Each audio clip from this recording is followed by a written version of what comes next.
Welcome to Public Affairs on Awee TV.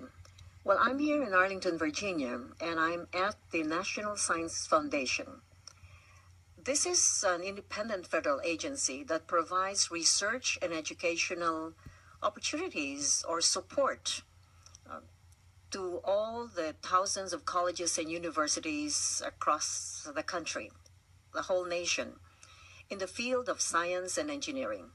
I'll be talking to the Deputy Assistant Director of the Geoscience Directorate right here at the NSF building. Welcome to Dr. Teofilo Abrajano, Jr. Thank you so much for joining us today. I'd like to request you to please inform our audience exactly what the activity of the NSF is and what is your role in the Geoscience Directorate. Thank you. The National Science Foundation supports all basic research conducted by universities and other eligible researchers in the U.S. And it covers every field of science with the possible exception of a research that's being done, for example, at the National Institute of Health. But all basic science is being supported by the National Science Foundation. And within it, there are multiple directorates. And you have math, physics, chemistry, you have engineering, you have geosciences, which is the directorate that I am helping look after. The Geoscience Directorate has ocean sciences, earth sciences, atmospheric sciences, and polar programs, a total portfolio of about $1.4 billion a year. As I understand, the budget last year was $7 billion.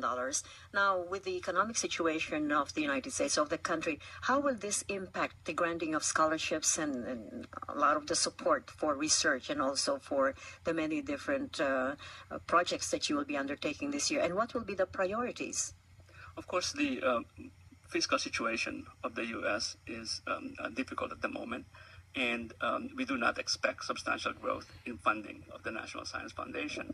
However, $7 billion is a lot of money, and it is able to support a lot of research. It is able to support a lot of students, and perhaps the major impact is there will not be a lot of growth.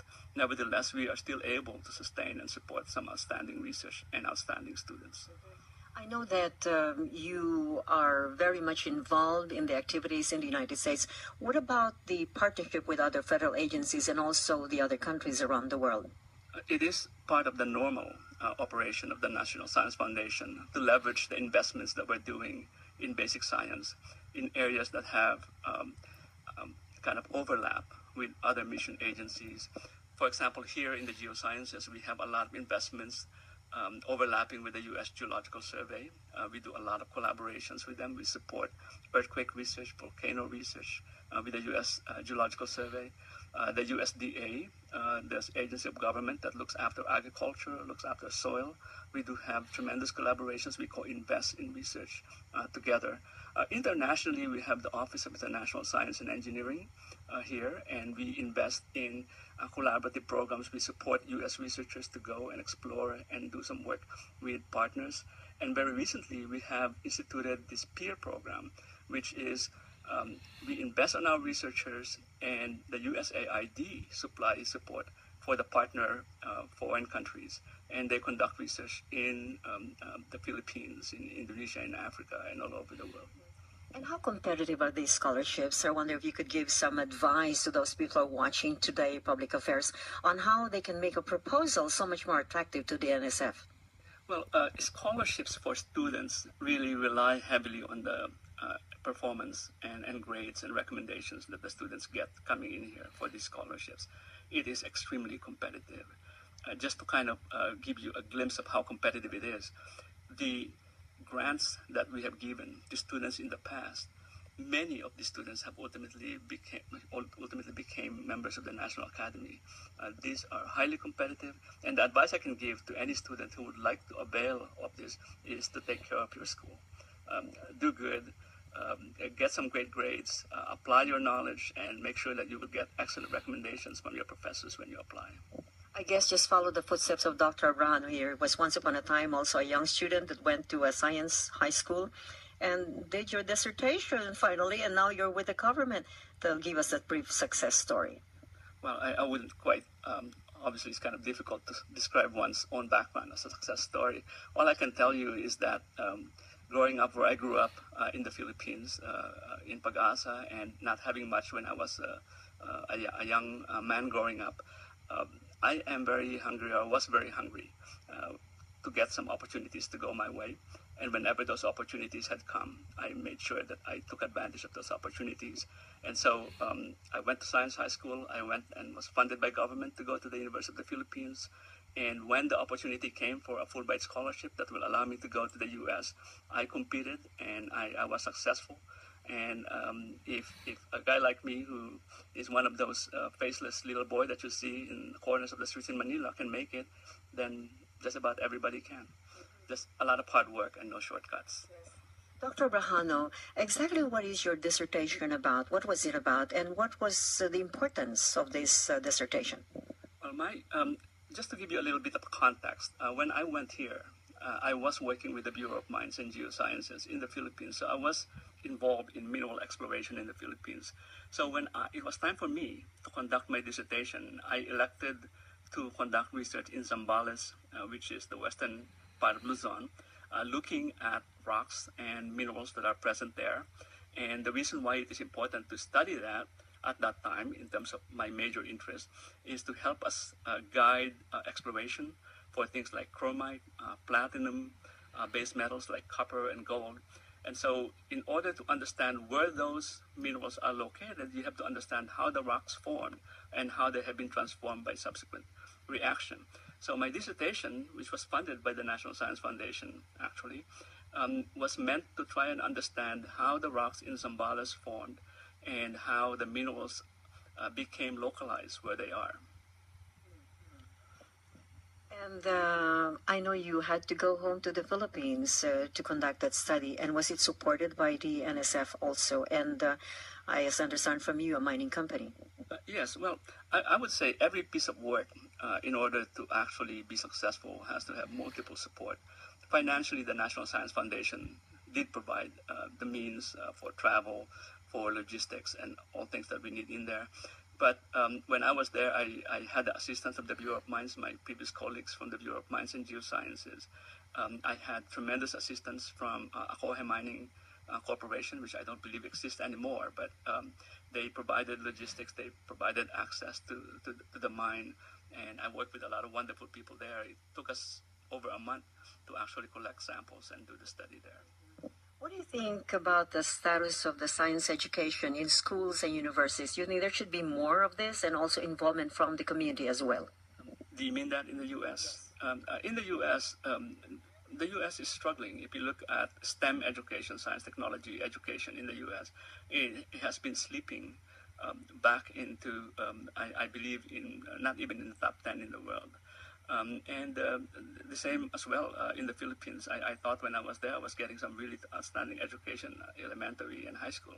But the world has gotten so competitive, and any system, any country that kind of falls asleep will be down in this competitive kind of environment. And so I believe that even those people who do not intend to become scientists will benefit from taking courses in physics, chemistry and math, and the geosciences. And I believe that the curriculum in the U.S. to be able to compete with other nations must emphasize STEM education.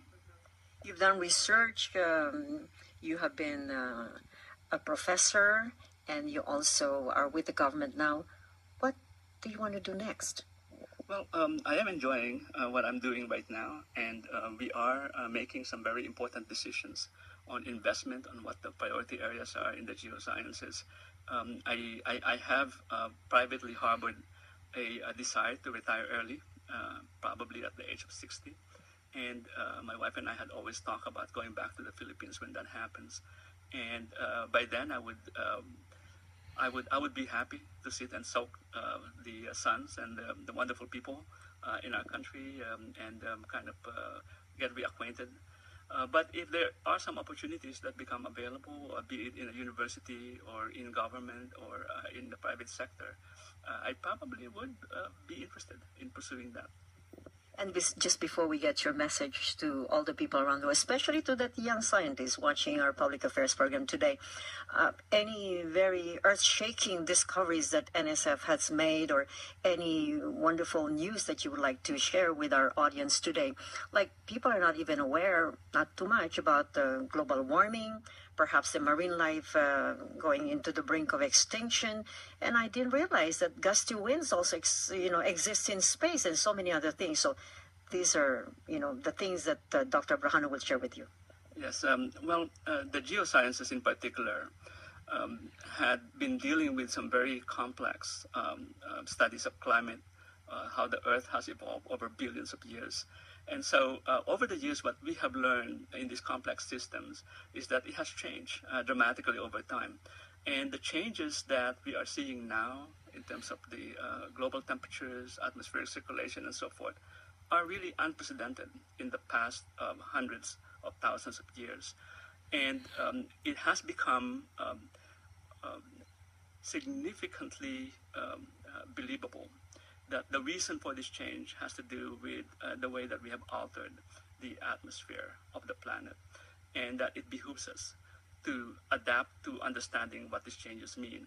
Here at the National Science Foundation, we have invested in tremendous amount of research that has allowed us to not only make the sort of global understanding of how climate is changing, but most importantly, for people who are making decisions, we have now zoned in on creating an understanding of the regional changes that are taking place in Southeast Asia, in the Midwest, in California, and so forth. And this kind of micro scale, this sort of regional understanding is what you need to understand what will happen to the precipitation, what will happen to the water supply, to the water balance. Important, immensely important for making economic and financial decisions in the country. And so in recent years, these are the major kind of breakthroughs that we have. We have models that will predict decadal to longer term changes in, for example, the water supply of California, kind of major economy in the planet.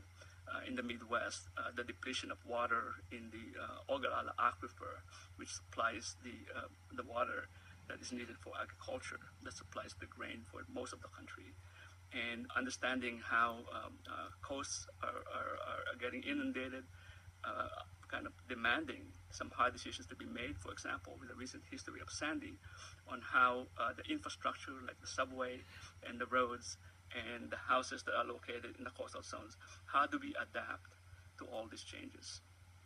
We truly appreciate the time that you've given us, Dr. Abrajano Jr. from the National Science Foundation. And now, please bring your message to the world, especially to that young boy scientist or young girl scientist who is watching you. Yeah, one of the things that I have always been very proud of is not really what it is that I was able to accomplish, but more so what I was able to accomplish against the odds of growing up in the slums of Quezon City and Manila, as it were, and how important it is to aspire for what it is that you want to do, regardless of what is in front of you. And I had always said that I could, for those of you who were spending your time in Manila during the time that I was growing up, I could have been one of those faceless children that you see running on the road, hanging by the back of the jeepney. And if that little boy is able to do what he has aspired to do, it really speaks to the opportunities that are out there for those who are willing to grab it. And that's my message for the youth of Quezon City and Manila. Thank you so much. This has been Public Affairs, Awee TV. Till then.